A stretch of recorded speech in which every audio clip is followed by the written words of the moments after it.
So if you are like me and you want to grow an audience or like be able to interact and network with people that watch your videos and connect with them in that sort of manner, instead of just making videos for the hell of it and posting them for that reason, one of them is how I have established branding after vlogging.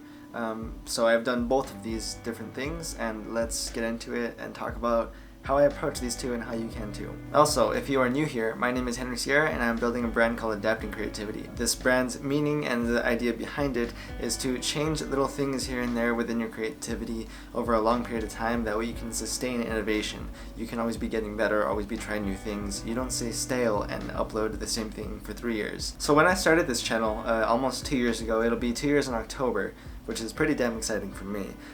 But when I started, I was inspired by a guy named Arlen Moore. I wasn't watching many YouTubers. Him and Casey Neistat are just about the only two. One because I'm a fan of Casey Neistat from a long time ago, and Arlen Moore was in college, and so was I, and he was starting his channel, and I was seeing his growth and how he was doing that. So I was inspired, and he does vlogs, so I started doing vlogs.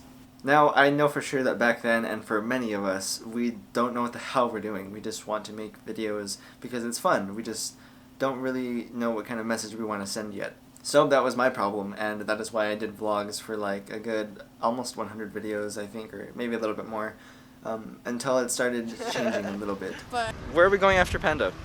my car. And then where? And then,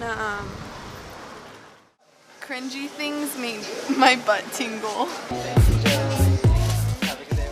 But while I was doing these vlogs, as you can see, they're totally different. The kind of color correction, the editing, the angle, the lens that I'm using, the quality of these, everything is just different. It'll be like a reality show. You don't know I'm there. And that, wow.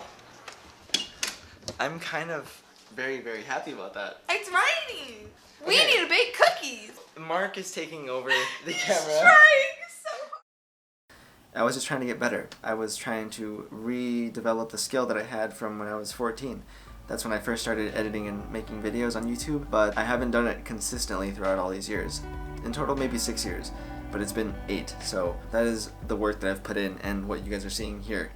So I had to redo that. I had to get that kind of muscle memory back. I had to get back in the groove of editing videos because that's something that takes time to learn and to make your own. So I just messed around with a bunch of different kinds of editing, a bunch of different ways to like do these vlogs and film them and what to talk about. That was one of the biggest problems I had, was finding things to talk about when you were vlogging and just have random people in your videos. Not random people, they were friends at the time, but you know what I mean. It's just kind of putting things together and hoping that something comes out of it. Then that's not really a good way to approach. Well, it is when you're learning. I don't know. Alex just finished some. Oh, she didn't finish. I printed it She was out. doing some statistics homework. Ashley and I have class.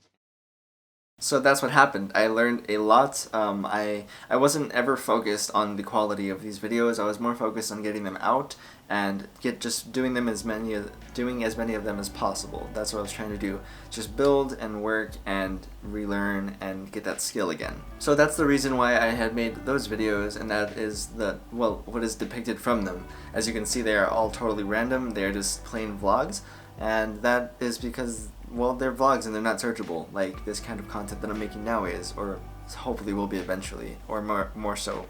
During that batch of vlogs that I was making, I was just kind of making things and throwing them out there, not really hoping for any kind of interaction, not really hoping to build a channel overnight, not really trying to find a whole audience yet. I was just trying to get better. So that's how I approached those vlogs. It was good for the time being, and now I'm going to get into how I approach these videos. But first I want to know from you guys, do you guys ever think about the kind of video that you're making? Like the underlying message and the intent behind it? And how do you approach that yourself? Let me know down in the comments below. So I spent like a year doing just that, and then that's when I kind of founded.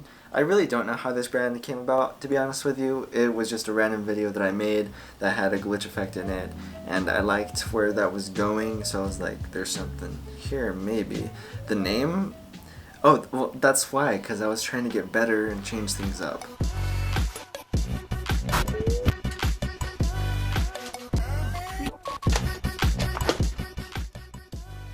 The way that I started this channel, I didn't have anything to record myself with. Even the phone that I had at the time, the camera didn't work. The phone would overheat like 3 times a day.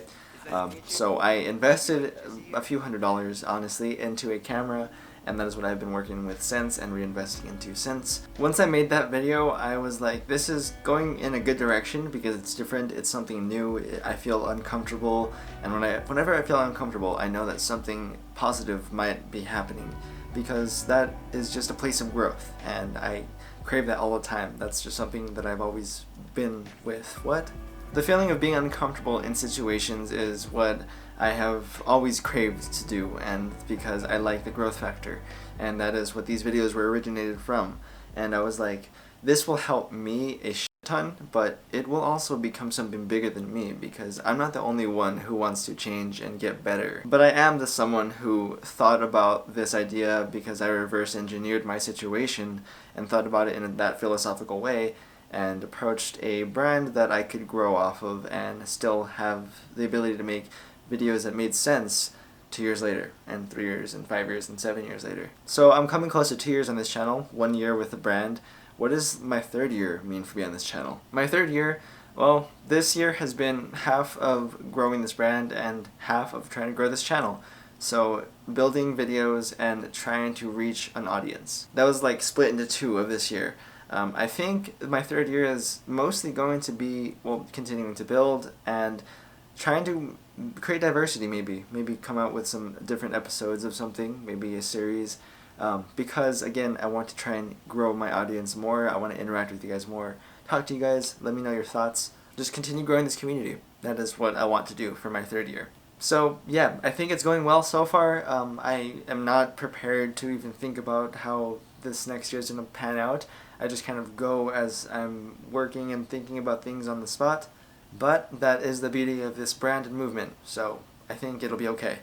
Alright you guys, I'm going to end this video here. If you guys enjoyed, please remember to leave that comment, interact with me. I have fun doing that with you guys. Other than that, I post on Mondays, Wednesdays, and Fridays, and I'll see you guys in the next video. Peace.